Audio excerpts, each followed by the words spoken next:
ఇప్పుడు శివాజీ గారిని మాట్లాడవలసిందిగా రిక్వెస్ట్ చేస్తూ ఉన్నాము. పాత్రికేయ సోదరులకు, మీడియా మిత్రులకు అందరికీ నమస్కారం. Good morning.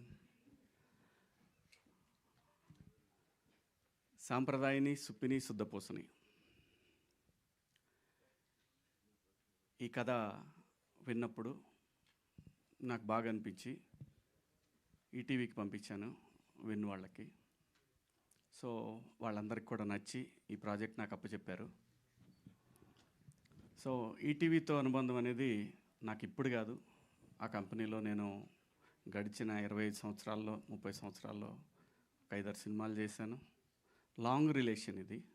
ఒక సినిమాతోనో లేదంటే ఒక ఈవెంట్తోనో పోయేది కాదు. ఎస్పెషల్లీ నా రిలేషన్ విత్ బాపినీడి గారు. నేను ఈరోజు మీ ముందు మళ్ళీ కనపడటానికి కారణమే ఆయన. సో నాకు మోర్ దెన్ వాస్తవంగా ఈ సందర్భంలో ఆ ఒక్క మీటింగ్ అనేది నా లైఫ్లో నేను ఎప్పటికీ నేను చనిపోయే వరకు కూడా మర్చిపోలేను. ఎందుకంటే ఆ నెక్స్ట్ మంత్ నాకు హోప్ లేదు. అంటే హోప్ లేదంటే హైదరాబాద్లో బతకాలంటే చాలా డబ్బులు కావాలి. అలాంటి పరిస్థితుల్లో సరే అక్కడి నుంచి నడపాలంటే, బండి నడపాలంటే కష్టమైన పనే. ఊరు వెళ్ళిపోదాం అనుకున్న పరిస్థితి అది. ఎందుకో తెలియదు మైండ్లోకి ఆయన వచ్చారు. వచ్చినప్పుడు వెళ్ళి కలిశాను. నా దగ్గర 2 రీమేక్లు ఉన్నాయి, ఏమన్నా చేస్తారా అని అడగటానికని వెళ్ళాను అనమాట. ఆయన వాళ్ళు చూస్తారు అని సాయి గారిని, నితిన్ గారిని పిలిచి చెప్పారు, అది చూడండి అమ్మా అని. ఆ తర్వాత సరేనండి అనుకున్నాను. హోప్ అయిపోయింది, ఇంకా ప్యాకప్ ఇంటిక్కడి నుంచి హైదరాబాద్ నుంచి అని అనుకున్నాను. అని బయటకు వస్తుంటే ఆయన పిలిచి, శివాజీ నువ్వు యాక్ట్ చేయొచ్చు కదమ్మా అని అన్నారు. సార్ నేను ఎప్పుడు చేయడం లేదు, ఇస్తే చేస్తా సార్, ఇస్తే చేస్తామని ఆయనే అన్నారు. ఖచ్చితంగా చేస్తానండి. సరే అమ్మా అన్నారు. బట్ అక్కడి నుంచి బయటకు వచ్చిన తర్వాత 1 అవర్కి బిగ్ బాస్ ఆఫర్ వచ్చింది. కానీ నేను ముందు అక్కడ మాట ఇచ్చాను కదా అని నేను వాళ్ళకేం చెప్పలేదు బిగ్ బాస్కి. కానీ వీళ్ళకి చెప్పాను. చెప్తే వీళ్ళు అప్పటికే 90s సారీ అక్కడ వచ్చిన తర్వాత ఎప్పటికో నాకు వీళ్ళు 90s పంపించారు ఒక 1-2 మంత్స్ తర్వాత. సరే చేస్తానని చెప్పాను. చేస్తానని చెప్పిన తర్వాత బిగ్ బాస్ ఆఫర్ వచ్చింది. కానీ బిగ్ బాస్ ఆఫర్ వస్తే నేను, మనవాడు ఉన్నాడు కదా, తనకి చెప్పాను నేను ఇప్పుడు చేయలేను, 2 ఒకేసారి. రఘు చెప్పాడు 2 ఒకేసారి అయిపోతున్నాయి. రఘు అయినా ఒకసారి చెప్తాను నేనని బాపినీడి గారికి, నితిన్ గారికి చెప్పాను, సాయి గారికి చెప్పలేదు. చెప్తే బాపినీడి గారు అన్నారు వీళ్ళతోటి చేయమను, అది కూడా యాక్సెప్ట్ చేయమను, దాని పరిస్థితిని బట్టి చేద్దాం మనం అని చెప్పి కరెక్ట్గా 1 మంత్లో నా పార్ట్ పూర్తి చేసి పంపించారనమాట. అలా లైఫ్లో ఏ పాయింట్ ఎక్కడ మనకి అవకాశాన్ని ఇస్తుందో తెలియని సందర్భంలో లిటరల్గా, ఎందుకంటే ఏదన్నా నేను చెప్పేసే మనిషిని.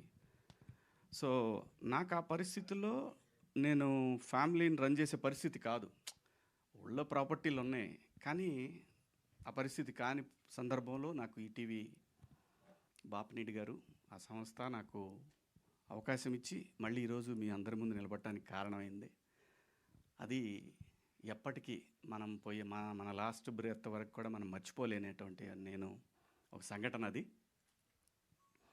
సో అలా వాళ్ళు నాకు సినిమా అప్పచెప్పారు. అదే ఈ సాంప్రదాయాన్ని సుప్పిని శుద్ధపూసని. సుధీర్ కొత్త అయినా కూడా కథ బాగా చెప్పాడు, ఖచ్చితంగా తీస్తాడు అనుకున్నా. బట్ నేనేంటంటే నేను ప్రతి ఒక్కటి దగ్గరుండి చూసుకోగలనే ధైర్యం నాకు. చిన్నపిల్లలు మనం గట్టిగా చెప్పి కూడా చేయించుకోవచ్చు, ఆ ధైర్యం ఉంది నాకు. అలాగే ఈ సినిమా నడిచింది. అలాగే కెమెరామెన్, ఫస్ట్ ఒక కెమెరామెన్ ఉన్నాడు, కానీ మాకు కొంచెం గ్యాప్ వచ్చేసి ఆయన వెళ్ళిపోయిన తర్వాత మళ్ళీ తన ద్వారానే నేను ఏది కూడా, ఎడిటర్ అయినా ఏ టెక్నీషియన్ అయినా తనకి నచ్చిన వాళ్ళనే నేను పెట్టాను. ఎందుకంటే వాళ్ళ కోఆర్డినేషన్ బాగుందనుకో ఆటోమేటిక్గా అన్నీ సెట్ అవుతాయి. అలాగే రిత్విక్ వచ్చాడు అనమాట.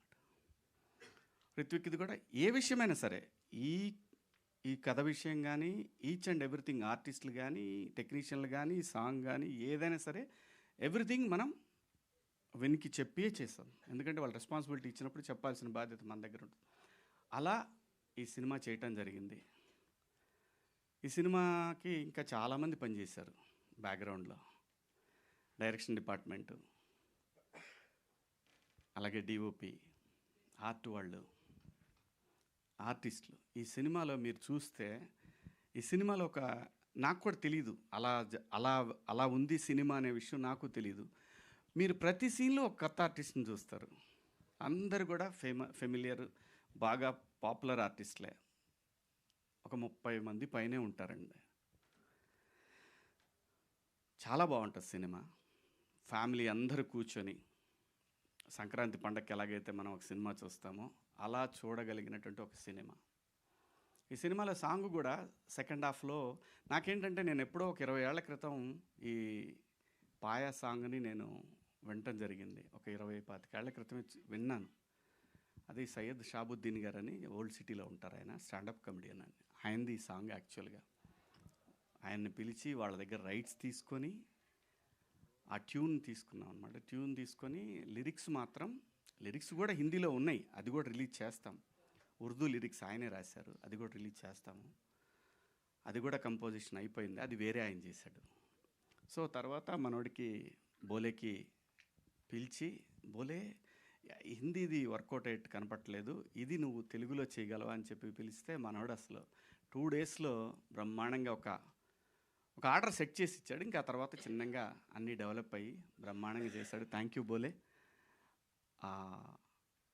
లిరిక్ రైటర్ కూడా, ఆయన పేరేంటి తెలుగుకి మర్చిన ఆయన పేరు, మనోజ్ అని ఆయన చేశారు, రాశారు. షాబుద్దీన్ గారి లిరిక్స్కి సిమిలర్గా ఉంటాయి, కానీ డెఫినెట్గా చాలా బాగా రాశాడు. ఉర్దూది ఒక రకంగా ఉంటే ఈ లిరిక్స్ ఇంకో రకంగా ఉంటాయి. అందరూ చాలా ఎవరిని ఏం అడిగినా సరే ప్రతి ఒక్కళ్ళు కూడా రైట్ ఫ్రమ్ డిఓపి. తను ఆల్బమ్స్ చేసేవాడు బాలీవుడ్లో. అలాగే ఇన్స్టిట్యూట్ నుంచి వచ్చాడు తను. జనరల్గా ఇన్స్టిట్యూట్ వాళ్ళు అంటేనే కొంచెం అంతా ఓ పద్ధతిగా సెటప్ ఉంటుంది. మనకేం అలవాటు అయి ఉంటుంది, పెట్టు తీసేయని చెప్తాం. ఆ చిన్న వాళ్ళు ఏంటంటే కుర్రాళ్ళు కదా, ఏంటి అసలు వరుస పెట్టి తీసేయమంటాడు ఏంటి, లైటింగ్ టైం వేయడానికి చిరంజీవి గారి సినిమానా ఇదే, శివాజీ సినిమా అనేవ్వండి నేను.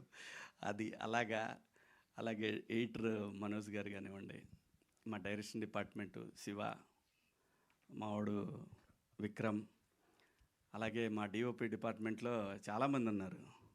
మాధవ, సమిత్, సాయి, అందరూ కూడా అంతా యంగ్స్టర్స్ నాలాగే, నాకన్నా ఎక్కువ కొంచెం చిన్నాళ్ళు. నాకు వాళ్ళకి పెద్ద డిఫరెన్స్ ఉండదు. ఇందాక లయ అంటుంది, నేను ఎంగే లయ, మనం పోయే వరకు మనం ఎంగే, ఇది మాత్రం గుర్తుపెట్టుకో. అలాగే ఈ సినిమాలో రఘుబాబు గారు ఉన్నారు, పృథ్వీ గారు ఉన్నారు,